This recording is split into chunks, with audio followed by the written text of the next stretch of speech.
Do not touch your phone. Right after today's tech update, we're diving into a must-hear call from my weekend Kim Commando show that you can get as a podcast. It's called Kim Commando Today. The tightest election in history is now only a little more than 6 weeks away. Candidates are pulling out all the stops, asking for donations in any amounts, even as little as $5. And that has scammers operating overtime. I'm Kim Commando for ExpressVPN. Protect your online privacy like it's your baggage at the airport. Get an extra 3 months free at expressvpn.com/Kim. This cannot be stressed enough. This election runs on raw emotions. Campaign money is the name of the game. It's not just the White House. It's also the Congress, the House, and the Senate. Gubernatorial races and local races are all clawing for cash. Big money's being raised on social media with fake news. Emotional headlines like, election may be canceled, non-citizens get to vote. Fear and anger loosens wallets. Never give to links from social stories. In fact, don't click links at all. Never donate with checks or debit cards, and never donate over the phone. And when you do give, be absolutely certain you're at the candidate's real website. Sign up for my free newsletter at getkim.com. Hey, have you heard about The Current? It's this amazing free tech newsletter that keeps you in the loop about everything: AI, making money, and insider tips to get ahead at work and life. Everything is tech now. I can't afford to fall behind, and neither can you. In just 5 minutes a day, that's it. The Current makes it so easy to stay ahead without feeling overwhelmed. Join 500,000 people at getthecurrent.com. It's free. Don't be left behind. That's getthecurrent.com. Sign up now. Getthecurrent.com. Okay, as promised, here's a standout call for my show. Joan in Indianapolis, Indiana. Hi there, Joan. Hi, Kim. How are you today? I'm great. What's going on? Well, I first of all want to thank you for taking my call and to thank you for sharing your wisdom. You're sweet. Thank you. Greatly appreciate it. So here's my question. I'm a landlord, and I'm looking for an easy way to check backgrounds, criminal backgrounds, and financial status of my applicants. And I wondered if you had something that you would recommend. Well, how are you doing this now?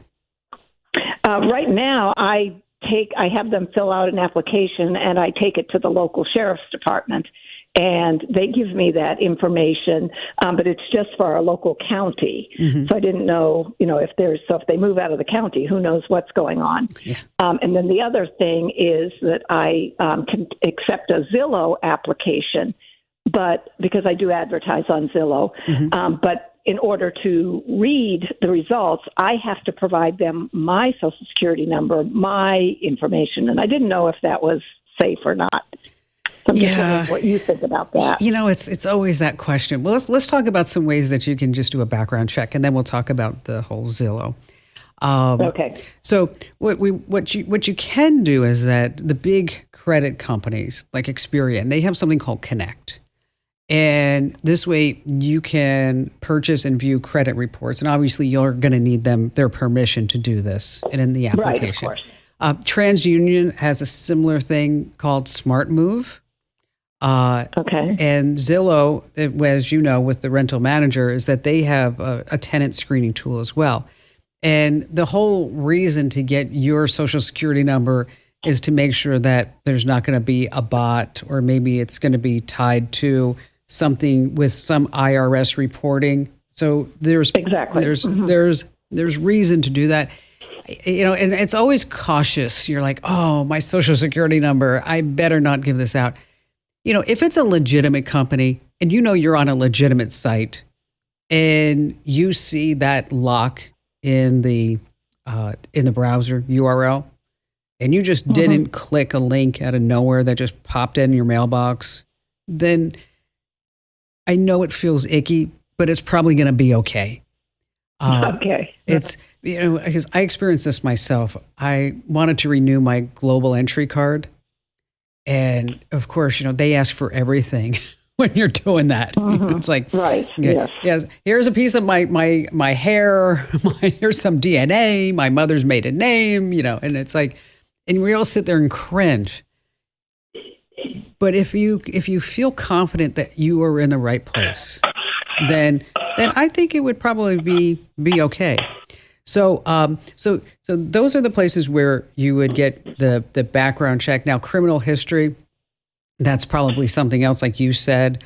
You take it down to the sheriff's office, but you can do a nationwide background check on several websites. There's employment verifications. But I think, taking a look at this Experian Connect and the TransUnion Smart Move, as well as, don't forget about your gut.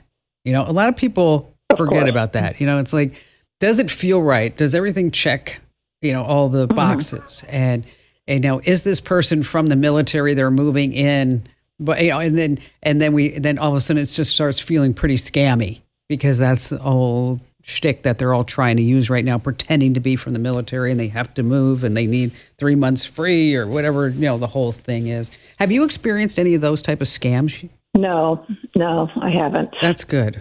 No, I've been pretty lucky, but I just want to make sure that I'm not putting myself out there. Yeah, and that's always a concern. It is, because we always want to hold that Social Security number close to our vest.